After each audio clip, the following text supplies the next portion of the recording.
श्री दासनवमीचे प्रवचन. हुन्नरी लोक निरनिराळ्या वस्तूंमधून अत्तरे काढतात.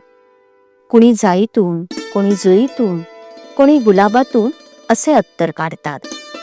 ही गोष्ट सोपी आहे, पण मातीतून अत्तर काढणारे जे लोक असतात त्यांची मात्र कमाल आहे.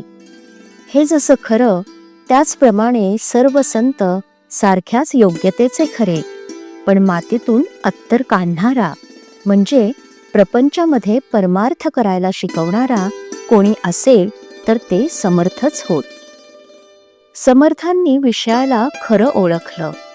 नुसता सावधान हा शब्द ऐकून समर्थ खरे सावध झाले आणि पळून गेले. शिवाजी सारख्या शिष्याला समर्थांनी सांगितलं की अरे, माझा दाता राम आहे. हे उपासनेचे तेज होय. आपल्या ठिकाणी उपासनेचे तेज पाहिजे. समर्थांनी प्रपंची लोकांना तुच्छ केलं नाही, परंतु प्रपंचात सुख मिळणार नाही हे सांगितल्याशिवाय ते राहिले नाही. उपासना चालवीत असताना जगण्यासाठी म्हणून भिक्षा मागायला हरकत नाही, पण दुसऱ्या कशासाठी भिक्षा मागणं पाप आहे. नुसती भिक्षा मागणं हे काही समर्थांचं ध्येय खास नव्हतं. रामदाता आहे या भावनेने भिक्षा मागणं हे मोठेपणाचं आणि तेजस्वीपणाचं लक्षण आहे. शिवाजी सारखा शिष्य झाला तरी समर्थांनी आपली रंगोटी टाकली नाही, हे खरे वैराग्य होय. म्हणूनच ते समर्थ पदवीला पोहोचले. स्वतःचा जीव धोक्यात घालून मिळवलेलं राज्य गुरुच्या झोळीत टाकणारा शिष्य धन्य होय, आणि अनायासे चालून आलेलं एवढं राज्य निरासक्तीने परत करणारा गुरु त्याहून धन्य होय.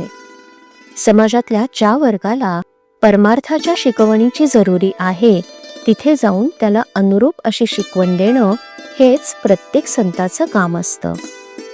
काही संत एकांतिक वृत्तीचे असतात तर काही संत समतोल वृत्तीचे असतात. समर्थांसारखे समतोल वृत्तीचे संत प्रापंचिकांना जास्त उपयोगी असतात.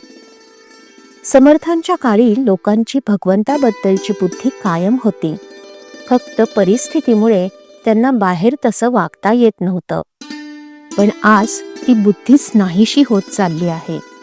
हा काळ जास्त कठीण आहे. इथे सूक्ष्मामध्ये बिघाड झाला आहे. म्हणून नाम हे सध्या फार परिणामकारक ठरणारं आहे, कारण ते फार सूक्ष्म आहे. समर्थांनी दासबोध लिहिला, त्यात आपल्याला सुचणार नाहीत इतक्या शंका घेऊन त्यांनी त्यांची उत्तरं दिली आहेत. खरोखर दासबोधासारखा ग्रंथ मिळणं कठीण. जो दास होतो त्यालाच त्याचा बोध होतो. जो भगवंताचा दास झाला त्याचं जन्माचं कल्याण दासबोध करील. प्रत्येकाने तो जरूर वाचावा आणि त्याप्रमाणे मनाला बोध द्यावा. समर्थांना आपलं हित कशात आहे ते कळलं आणि त्यांनी ते जगाला सांगितलं. ज्याला जे झेपण्यासारखं आहे तेच त्यांनी सांगितलं. प्रपंच मोडका ठेवा असं नाही त्यांनी सांगितलं, तर तू ज्या मार्गाने तो करतो आहेस त्या मार्गाने तो नेटका होणार नाही हे सांगितलं.